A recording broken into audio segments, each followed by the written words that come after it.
Let's study our second part of chapter synthetic fibers and plastics. तो यहाँ तक हमने कर लिए थे MCQs. Now come to the advantages of the synthetic fiber. कि जो synthetic fibers develop हुए हैं उनके क्या फ़ायदे हैं. So first is high tensile strength. कि ये क्या होते हैं, बहुत ज़्यादा strong होते हैं, टेंस होते हैं, इजीली टूटते नहीं हैं. Synthetic fibres are very strong and have high tensile strength. क्यों कहते हैं इसको? As they can hold a large weight without breaking. की इस पे बहुत भारी चीज़ भी हम लटका सकते हैं और ये टूटता नहीं है in comparison to the natural fibre like cotton and wool. और जबकि ये इजीली हाथ से भी हम खींचते हैं तो ये टूट जाते हैं. ठीक है, ये इसका फर्स्ट एडवांटेज है. अब इसमें एक एक्टिविटी गिवन है, टेंसाइल स्ट्रेंथ को कंपेयर किया गया है कि एक ही थिकनेस के कॉटन फाइबर लिया, मतलब 30 सेंटीमीटर लेंथ के और सेम ही मोटाई के cotton, wool, silk and nylon लिए फाइबर्स, 4 फाइबर्स लिए, एक आयरन का स्टैंड लिया, एक पैन लिया और उसमें मार्बल लिए. तो क्या किया, उसको ना इस तरीके से हैंग कर दिया. ठीक है, जैसे एक थ्रेड लिया, पहले कॉटन का ले लिया, फिर एक मार्बल रखा कि ये टूटा तो नहीं है, फिर 2 मार्बल रखे. तो इस तरीके से नोट करते रहे कि कॉटन में कितने मार्बल रखे तब वो थ्रेड टूटा, कितना वेट रखने के बाद, है ना, वूल और सिल्क और नायलॉन. तो आप इसमें क्या देखोगे कि you observe that the nylon thread hold the maximum number of marbles. कि सबसे ज़्यादा मार्बल जो रखे गए किस थ्रेड के रखे गए, जब यहाँ पे नायलॉन फाइबर था. ठीक है, before it breaks. Followed by उससे कम जो टेंसाइल स्ट्रेंथ का होता है वो होता है सिल्क, फिर उससे वीक होता है कॉटन, और सबसे ही ईजिली टूटने वाला होता है वूल. लीस्ट स्ट्रॉन्ग होता है wool.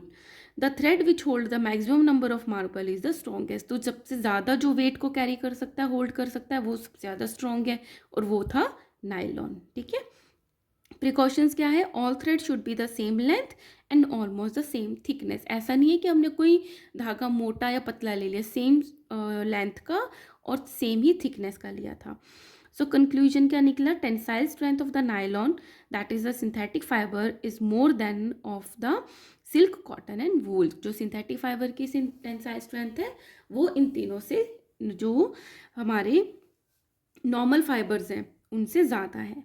The synthetic fibres are stronger than the natural fibres, so they are used in making sport wear, space suits, swim suits and the fibre resistance suits. तो ये ज़्यादा स्ट्रॉन्ग होते हैं, इसलिए इन सब चीज़ों में ये बनाने में काम आते हैं. ठीक है, अब हमने पढ़ लिया था टेंसाइल स्ट्रेंथ ज़्यादा होते हैं सिंथेटिक फाइबर की. सेकेंड, लो वाटर एब्जॉर्प्शन. कि अगर एक मग में हम कोई टी शर्ट डाल देते हैं, ठीक है, सिंथेटिक फाइबर की, तो अब जब आप उसको बाहर निकालोगे तो देखोगे काफ़ी पानी बचा हुआ होगा मग में.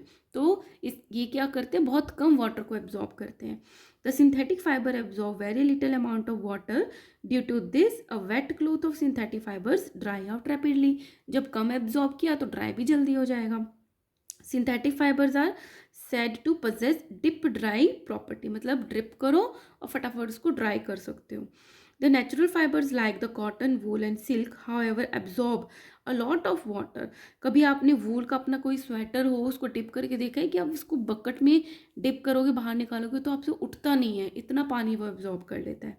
सो they do not dry out rapidly, इसलिए ये सूखते भी नहीं हैं. तो यहाँ पे एक और एक्टिविटी गिवन है कि एक तो नाइलॉन क्लॉथ लिया, सॉक्स ली, और एक लिया कॉटन क्लॉथ की सॉक्स ली. मग सेम साइज़ का दिया और सेम ही साइज़ का लेंथ, मतलब हाइट में पानी भर लिया इन मग में. एक में ये नायलॉन वाली सॉक्स जो थी वो डाली और दूसरे में कॉटन क्लॉथ सोक किया. ठीक है, कॉटन, इन दोनों को जब, दिस इज़ अ सोक मतलब डिप कर दिया. तो जब आप उसको बाहर निकालोगे तो देखोगे कि जो नायलॉन वाला क्लॉथ था उसने बहुत कम पानी को एब्जॉर्ब किया, देखो कितना बचा हुआ है. और जो कॉटन क्लॉथ था उसमें बहुत ज़्यादा पानी को सोक किया, तो कितना सा बच गया. फिर जब आप उसको ड्राई करोगे तो देखोगे कि जो नायलॉन वाला है वो जल्दी ड्राई हो जाता है और जो कॉटन क्लॉथ था वो देर से ड्राई होता है. सो ऑब्जर्वेशन क्या निकली, the volume of the water remaining in the container from which the nylon cloth were removed is more than the volume of water remaining from which the cotton cloth was removed. इसमें ज़्यादा पानी बचा, इसमें कम पानी बचा. Nylon takes the less time as compare to the cotton cloth to dry completely. और nylon ने कम टाइम भी लिया सूखने में. Conclusion, the synthetic fibres absorb the less water than the natural fibres. Also synthetic fibres take less time to dry than the natural fabrics. Okay guys. Now third is good elasticity, मतलब इसको खींचोगे तो ये अच्छे तरीके से elastic होता है, खींचा जा सकता है. Most of the synthetic fibres are fairly elastic and flexible भी होते हैं, मोड़ तोड़ सकते हैं, as they can be stretched और compressed to form some extent. इसलिए इसको खींचा भी जा सकता है और कंप्रेस भी किया जाता है. On releasing the force applied they regain their original shape and size. और अगर हमने इसके फाइबर को स्ट्रेच करके छोड़ा तो अगेन ये अपनी नॉर्मल शेप और साइज में आ जाते हैं. For example socks made from nylon keep their shape even after repeated use. तो अगर किसी में नायलॉन है, उन सॉक्स को यूज़ करते हैं तो भी वो सेम साइज़ की हो जाती है बार बार उसको यूज़ करने के बाद भी. बट कॉटन के साथ ऐसा नहीं होता. Natural fabrics are not fairly elastic.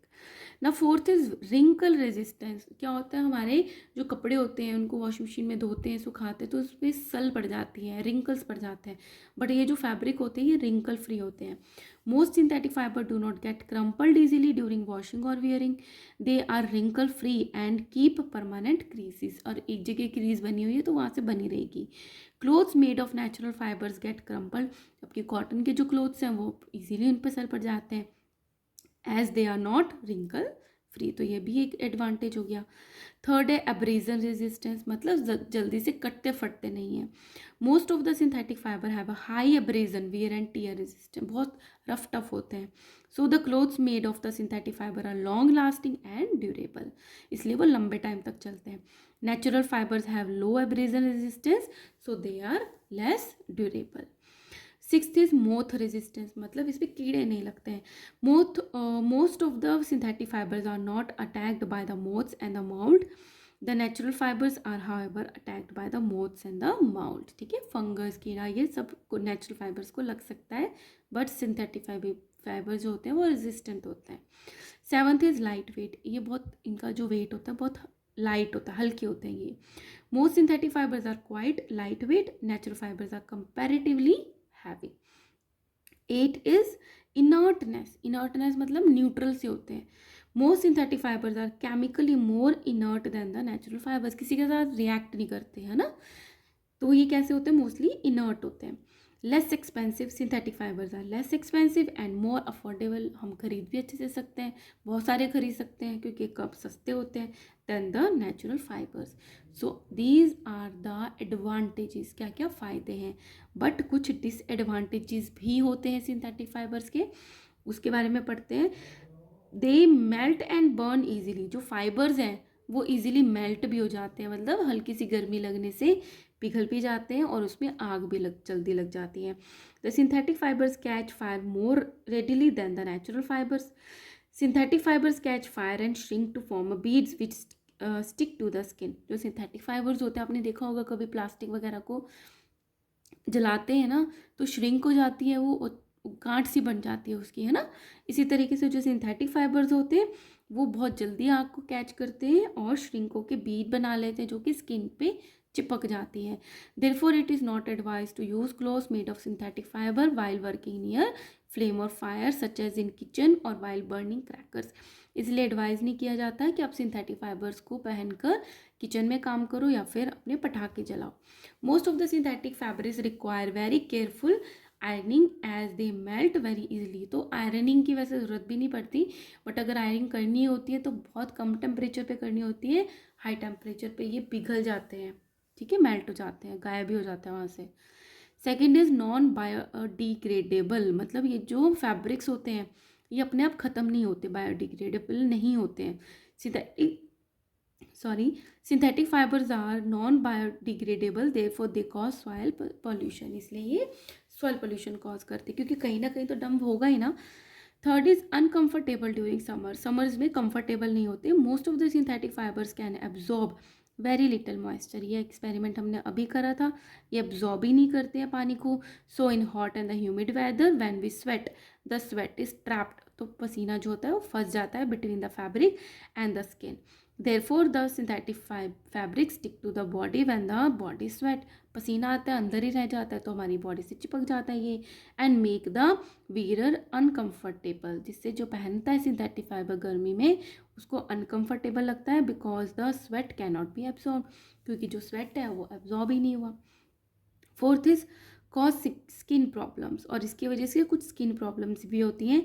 The fabrics made from synthetic fibre tend to develop static electricity in the dry weather. तो जब ड्राई वेदर होता है तो इसमें फ्रिक्शन की वजह से इलेक्ट्रिसिटी, स्टैटिक इलेक्ट्रिसिटी डेवलप हो, जैसे चिपकने से लग जाते हैं हमारी बॉडी पे।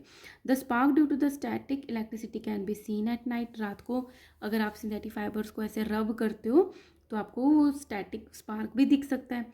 दिस स्पार्क्स में cause skin diseases like eczema, और इससे स्किन डिजीजेज होती है जो कि एक्जिमा नाम की होती है, वो भी हो सकता है in some people. So these all are the disadvantages of the synthetic fibres. ठीक है, so here I am stopping this video. Next video में हम अपना इसका चैप्टर का इम्पॉर्टेंट पोर्शन करेंगे, दैट इज अ प्लास्टिक।